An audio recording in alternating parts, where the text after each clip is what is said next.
হ্যাঁ, অভিযোগ পেয়েছি এবং অনেকে মিলে অভিযোগ করেছেন, এটা ঘটনা। এই অভিযোগের জন্য আমি গতকাল পরশুদিন থেকেই আমি থানার সঙ্গে টাচে আছি।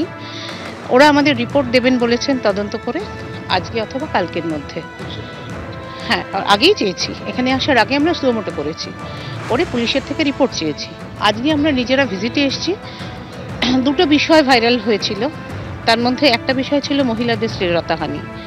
সে ব্যাপারে আমরা পার্সোনালিও কথা বলতে চেয়েছি। এখনো পর্যন্ত হয়তো পাবো, আপনি জানেন আমি মাঝপথে, এমন কাউকে আমি পাইনি যিনি ওই অভিযোগে অভিযুক্ত, এটা আমি পাই। তারা এইটাই বলেছেন যে তাদের উপর অন্য ধরনের নির্যাতন হয়, যখন তখন তাদের হয়তো ডেকে পাঠানো হয় পার্টির কাজে বা ব্যক্তিগত কোনো কাজে, মানে কিছু রান্নাবান্না ইত্যাদির কারণে।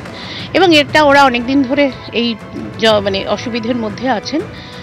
ওদের আরও একটি অভিযোগ, আমি যা বলছি সবই মহিলাদের অভিযোগের কথাই বলছি, ওদের আরও একটি অভিযোগ পুলিশ প্রশাসন ওদের হয়ে কিছু করেননি। তো এইগুলো আমরা এখন কথা বলবো, মিটিং করব। আমি এদেরও মাস পিটিশন দিতে বলেছি এবং পুলিশের পক্ষ থেকে আমি এসপিকেও ডাকবো। দরকার হলে আমরা যেটা করে থাকি কমিশন থেকে, পুলিশ কোঅর্ডিনেশন মিটিংয়ে আমরা মুখোমুখি বসাই, আর আদারওয়াইজ আমরা এই রিপোর্টটার ভেরিফিকেশনটা নেব, তারপর পরে স্টেপ। সন্দেশখালীর মেয়েদের ওপরে যে অত্যাচারটা হচ্ছে, আমরা নয় দিনের বেলা তাদের পাশে গিয়ে দাঁড়াচ্ছি, কিন্তু আমরা যখন সারাদিন পর রাতে বাড়িতে ফিরে আসবো, তাদের উপরে যে অত্যাচার হবে না এর গ্যারান্টি কে দেবে?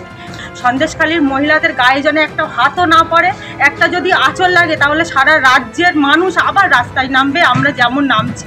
তাই মহিলা কমিশনকে আমরা একটা কথাই বলবো, ওই সন্দেশখালীর মহিলাদের যাতে নিরাপত্তা দেওয়া হয় দূরত্ব, এবং তাদের উপরে কোনো রকম কোনো হুমকি যেন না আসে, এবং মহিলা কমিশনার এই নাকে তেল দিয়ে কানে তুলো গুঁজে যেন না থাকেন, উনি যেন তড়িঘড়ি ওদের জন্য কিছু একটা ব্যবস্থা করেন।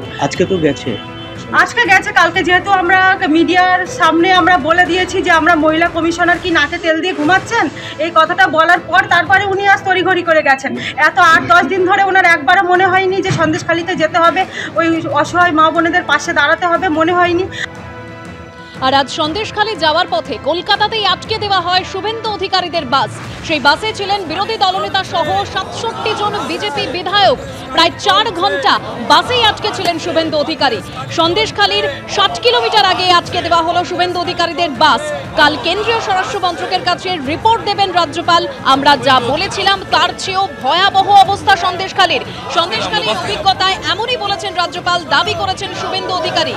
আজ দুপুর 1:10 থেকে সায়েন্স সিটির কাছে আটকে ছিল শুভেন্দু অধিকারীদের বাস। প্রায় 4 ঘন্টা বাসে আটকে ছিলেন শুভেন্দু অধিকারীরা এবং তারপর বাস থেকে নেমে এসে রাস্তায় বসে অবস্থান বিক্ষোভ দেখান শুভেন্দু অধিকারী সহ 67 জন বিজেপি বিধায়ক। 4 ঘন্টা পরে বাস থেকে নেমে সরস্বতী পুজোর পর ফের সন্দেশখালী যাওয়ার হুঙ্কার শুভেন্দু অধিকারী।